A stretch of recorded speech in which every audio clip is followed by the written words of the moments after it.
They look like they've sat abandoned for eons, victims of the cruel and relentless elements. With all the rust, dents, and other imperfections, some may call them ugly. I consider rat rods unsafe, cobbled together piece of. But to others, they're works of art. You can't find that nowhere, man. You can't find that anywhere. I have moss. That's original. Are they just vehicles from a bygone era, or wheeled metal sculptures meant to be revered? These weather-worn old trucks are as unique as the 60-year-old subculture of fashion and music that surrounds them. Can a middle American greenhorn like me fit in? Well, obviously I'm a white dude Norwegian. That's a little different. Well, with a lot of sun and a lot of beer, Right. You can blend right in, man. And with all the unique customizations that can be done to make a rat rod stand out from the pack, what kind of fab work can a guy like me do without ruining the whole thing?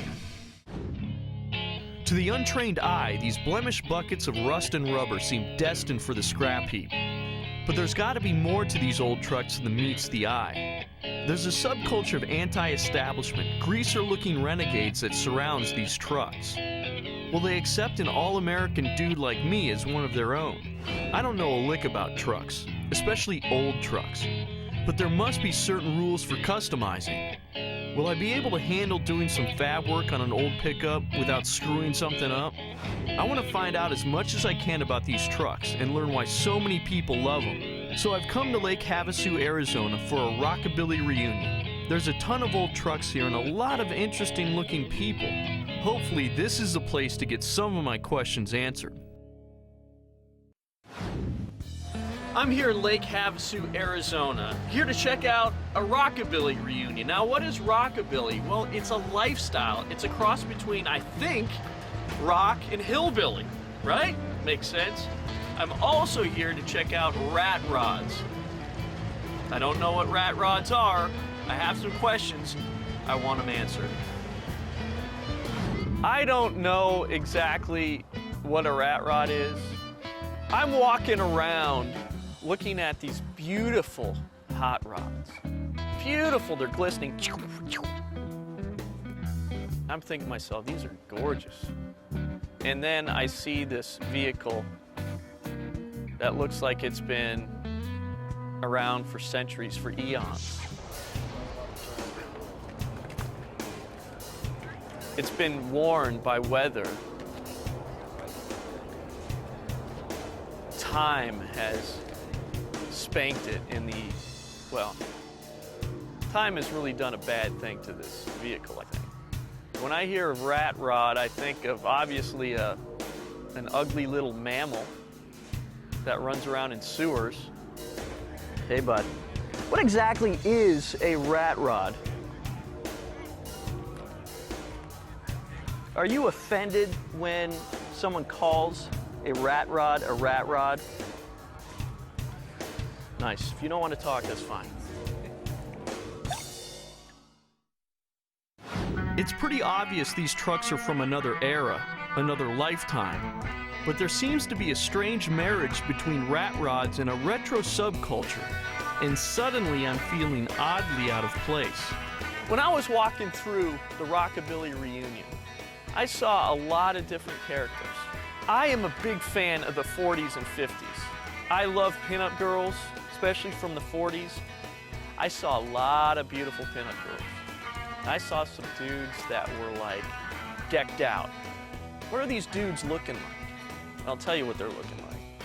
They got some black shoes, cuffed jeans, dark blue jeans.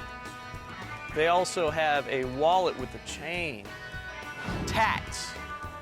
They got tattoos. Ain't messing around with the tattoos. Slicked back hair with the glasses. The dark glasses. Yeah. You know what I'm saying? I've seen some people walking around here.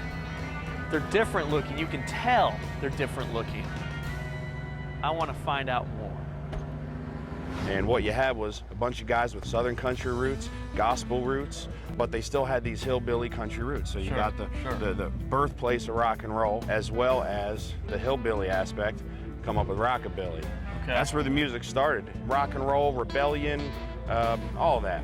Okay. That's all rockabilly. I'm in Lake Havasu, Arizona, surrounded by a bunch of rusty old trucks. But there's a strange bunch of greaser-looking dudes that seem pretty proud of them. So there's gotta be more than meets the eye. Are they just relics reminiscent of a simpler time? And what makes one a rat rod? I decided the best way to find out what rat rods were was to go out on a mission and find people. And I found people. Tell me about your club here. What is this? I'm like surrounded by jokers. What is this? Yeah, we're called Sin City Jokers. Okay. We're all about just driving traditional homemade cars. Okay. So basically what you see is what you get, so. Okay. I've heard of this term. It's called rat rods. Oh, rat rods, rat rods. What's a rat rod? What is a rat rod? What is a rat rod? What is a rat rod?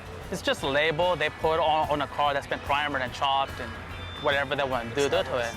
Yeah. It's all about having the traditional, going back to the 50s and doing it right. You know, Right. try to kind of relive that era. Okay. So. This is the deal. What do you call this? This is a rat rod. Definitely Definitely rat, yeah. Yeah. It was on my grandpa's ranch. It was sitting there for 20 years, rusting away, and decided to do something with it. Make it as ugly as possible, little money, just a cruiser, you know? And you're saying there's moss on here? Yeah, right here, that's moss. It's been growing in California. It's dead now. But Why have you moss on your front? You can't find that nowhere, man. You can't find that anywhere. Why have moss? That's original.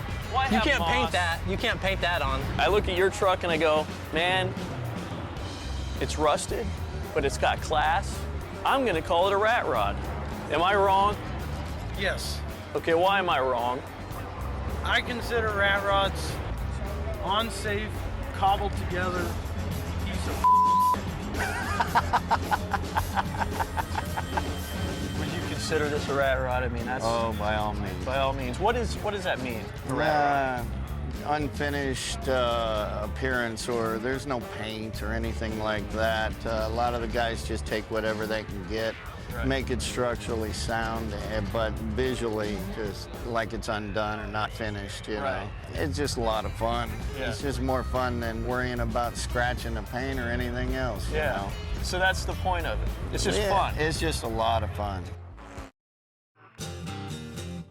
Well, I found out that some dudes are very picky about the period and parts for their prized possessions. Others, however, are much more creative in their approach.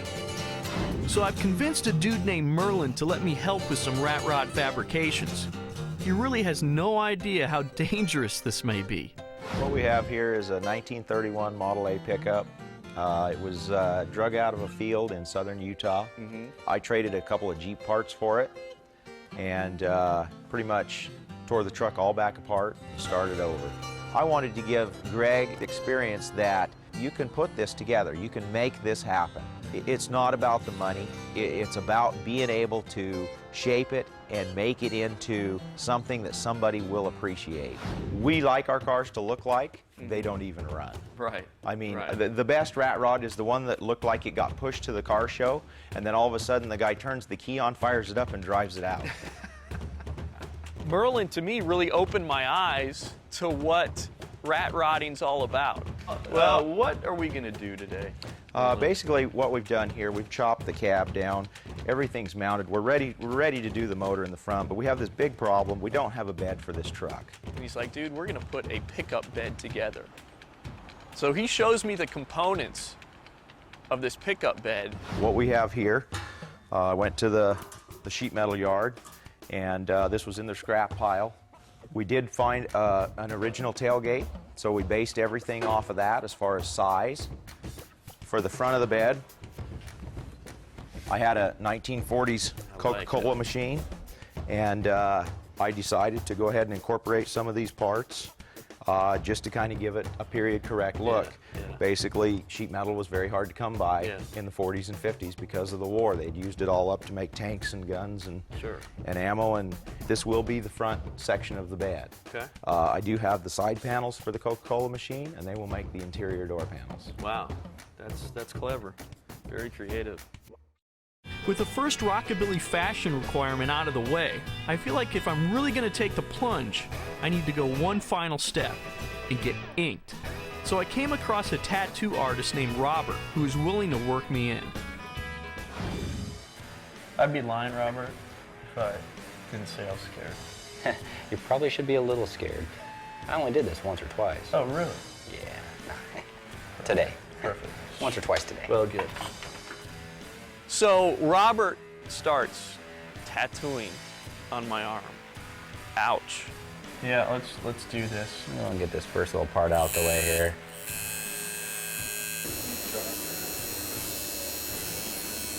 It hurt, but Don't worry though, it was worth it. I didn't feel a thing. You know, I did okay. I didn't cry, and I'll be just fine. Thanks for worrying about me. Hey, man.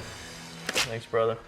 Back at the shop, Merlin and I have been scrounging up some scrap metal for some fabrication work.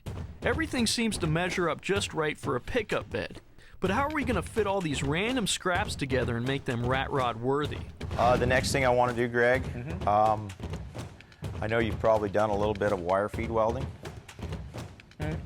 You're pretty good at it? Not very successfully. Not successful. I've heard. No. I've heard you've had some troubles in the past. Yeah. Watch this. Is that bad? I just put a hole in it. Oh, God. I just put a hole in your truck. And we're back. Now I'm going to take you back to 1950. All right. We're not going to use a wire feed welder. We're going to use a stick welder. Okay. You ever used a stick I welder? have no idea what a stick welder is. A stick welder is how things were done way back then. He thought that it would be a great idea that I would do everything old school as far as welding. He says, here's a stick welder. This thing looked like it was from the 1920s. It looked like incense more than anything. Light that thing up, it's gonna make it smell like potpourri in the shop.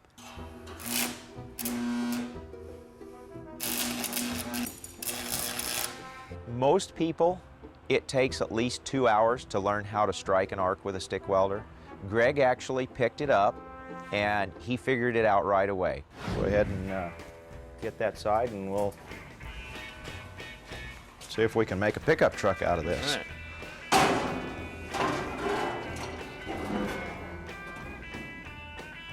That looks real cool. It really does.